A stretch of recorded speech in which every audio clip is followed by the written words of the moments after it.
ela tinha a Lua em cima da parte da fortuna dela. Então, os dois vencedores, o primeiro lugar e o segundo lugar, tinham o Sol lá em cima da parte da fortuna e a Lua em cima da parte da fortuna.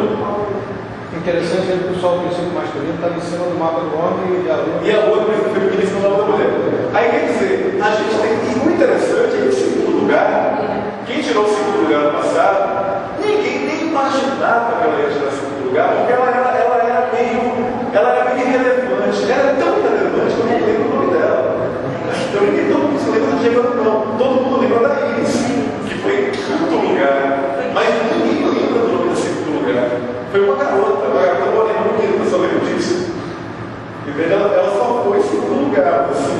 Acontece que ela ganhou dinheiro, e dinheiro tem muito a ver com a parte da fortuna.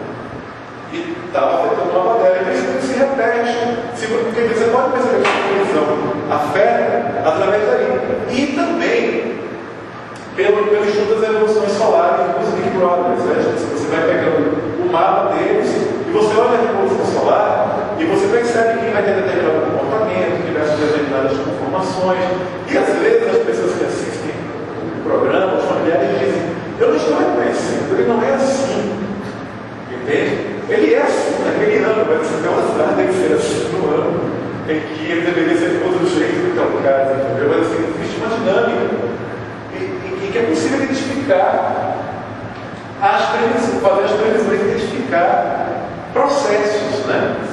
Mas os estrelas mudam, tudo isso muda. E para vocês terem uma ideia, também lembrando do mapa do Diego Alemão, ele nasceu com a Lua a 29 graus e 45 do signo de Leão, que é a posição de uma estrela chamada Décimos, que é uma estrela considerada altamente benéfica, e que uma das descrições antigas dela é interessante, que é assim: quanto mais tentarem fazer mal, mais aquilo se reverterá no bem para você.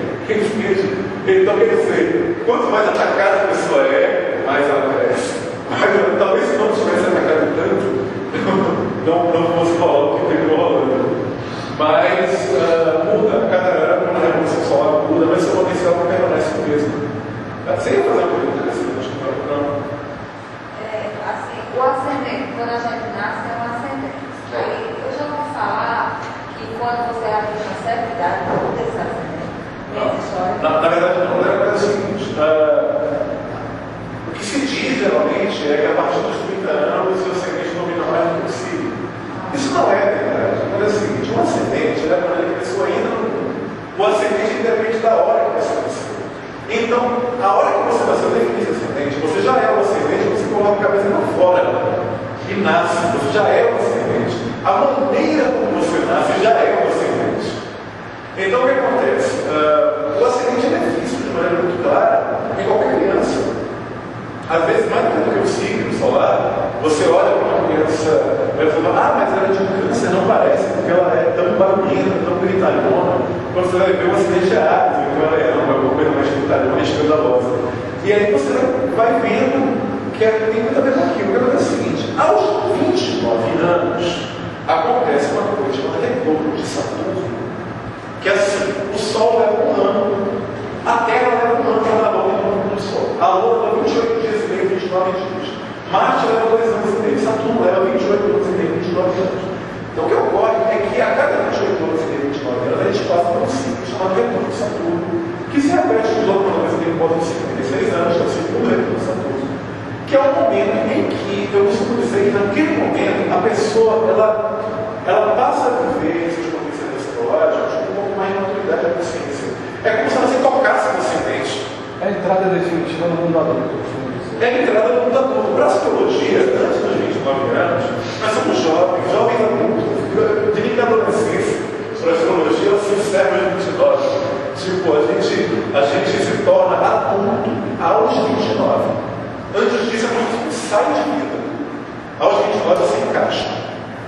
Então, não é que você se torna um ascendente. Eu acredito que você se torne mais consciente de coisas que você talvez não tinha muita consciência antes. Todo mundo talvez até visse em você.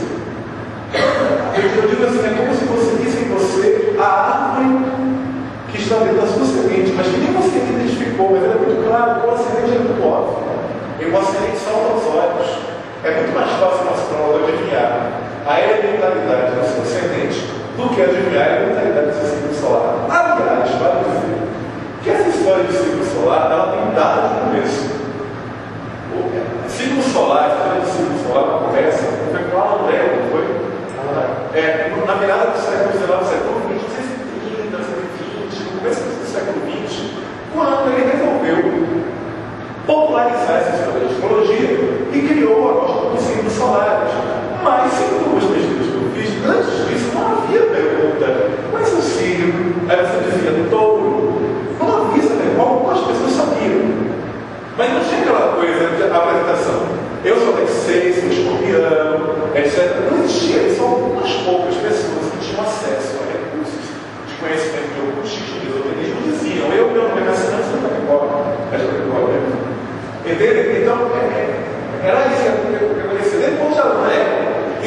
estava naquele momento, o signo que estava naquele momento, ascendendo o horizonte quando eu nasci, era o signo de Libra. Mas não é que o meu signo seja Libra, mas eu vou falar do meu tempo. Haroldo não chegou? Dá uma olhadinha no câmera. Tá tudo certo. Dá quanto tempo aí? Sabe? Ele disse que até os 7 anos, aos 14, aos 28, aos 40. Isso aí é muito interessante. Isso aí são as frações da volta de Saturno. Exatamente, são as frações de Saturno. Se Saturno leva 28 anos para poder dar a volta, divida 28 por 4, você tem 7. Então, assim, digamos que Saturno esteja aqui quando você nasceu. Com 7 ele está aqui. Com 7, com 14 ele está aqui. Com 21 aqui, com 28 aqui. Aí o que acontece? Nós temos Saturno aqui. Com 7, Saturno está aqui. Então ele faz quadratura a ele mesmo. Com 14 ele está aqui. Ele faz oposição a ele mesmo. Que, aliás, é uma coisa que eu estava conversando com o Pedro. 37. Eu estava conversando com o Pedro quando eu estava viajando para cá, em nossa longa viagem, ele estava dizendo, eu percebi uma coisa tão interessante, eu não tinha sacado antes. Eu viajei, ele estava dizendo, eu viajei para a Índia, e depois eu viajei, como foi que ele falou, foi um país da Europa. E o tempo que eu levei para viajar para a Índia foi de 14 anos, não é que ele levou 14 anos para chegar até a Índia. A diferença de tempo de outra de 14 anos, e para a outra viagem era mais 14 anos. Ele que engraçado que 14 tem a ver com astrologia, eu fico assim. Você fez uma viagem com um Saturno, e a outra viagem foi com um Saturno oposto. Então é como se Saturno estivesse se complementando. Você teve uma experiência, e aí 14 anos depois você teve uma experiência oposta. E é interessante que é Oriente e Ocidente, né? Ele teve uma experiência oposta complementando. Você teve uma experiência aqui, uma qualidade de experiência. E agora você está vivendo uma outra qualidade de experiência. Então o que a astrologia faz é estudar esses ciclos, identificando a qualidade da experiência, né? Identificando justamente essa qualidade vivencial. Essa questão dos 28 e 29, e essa questão dos 7 que você falou, porque Saturno está ligado com a nossa noção de responsabilidade também na vida. Então, aos 7 anos de idade, quando ele forma a primeira quadratura ao ponto que ele estava quando você nasceu, é quando a criança começa a ter responsabilidade. Que até então a escola é uma brincadeira e tal, ali ele tem que começar a tirar nota e corresponder a uma expectativa que você faz aos 14 para 15, quando Saturno está em oposição ao ponto que ele estava quando você nasceu, é a crise da adolescência, não precisa nem falar nada, é a rebeldia, você não quer aceitar as responsabilidades e tudo mais. Aos 21, 22, quando ele está formando a segunda quadratura, quer dizer, 270 graus do ponto que ele estava quando você nasceu, é os 21, 22, é a entrada no mundo adulto, ainda com o pé atrás, a gente ainda é adolescente, aquilo que a Alexandre estava explicando. E quando chegou aos 28, 29, eu costumo dizer isso, a gente entra com os 2 pés no mundo adulto. E você pode ver, é um ciclo de responsabilidade. Você pode ver isso aí. Você vê que se os 21 ele não conseguisse se firmar, eu tenho 2 filhos. Um 21 se firmou, certo? E o outro não. Então, ele vai levar mais um tempo para entrar nesse. Provavelmente aos 28, 29, provavelmente ele vai. Provavelmente aos 28, 29. Porque a verdade é o seguinte, aos 7 anos, você não é quando você não é mais um bebezinho da mamãe. Tem a ver com a dentição tem a ver com identidade tem a ver com dente, a palavra deriva mesmo.